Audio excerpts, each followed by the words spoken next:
ताज्या आणि सुपरफास्ट बातम्या पाहण्यासाठी स्वराज्य न्यूज मराठीला सबस्क्राईब करा आणि बेल बटन प्रेस करा। दयानंद कॉलेजच्या हॉस्टेलमध्ये स्नेहा गायकवाड हिने गळफास घेऊन आपले जीवन संपविले होते। या प्रकरणी तिचे मैत्रीण आणि संबंधित अधिकाऱ्यांची चौकशी सुरू करण्यात आली आहे। पोलिसांनी मागील 2 दिवसात कॉलेजमध्ये जाऊन पाहणी केली, शिवाय सीसीटीव्हीचीही तपासणी केली।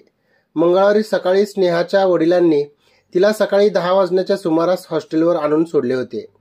त्यानंतर तिने 11 वाजण्याच्या सुमारास 11वीच्या विज्ञान शाखेचा निकाल घोषित झाला असून आपल्याला यात 62% गुण मिळाल्याचे सांगितले।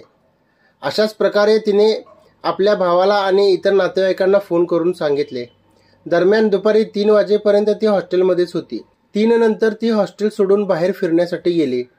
जवळपास 2 तासानंतर म्हणजेच सायंकाळी 5 वाजण्याच्या सुमारास ती हॉस्टेलमध्ये दाखल झाली। ही बाब सीसीटीव्हीवरून समोर आल्याची माहिती सूत्रांनी दिली। दरम्यान ती 2 तास कुठे होती, तेव्हा तिच्यासोबत कोण होते याचा तपास पोलिसांकडून करण्यात येत आहे।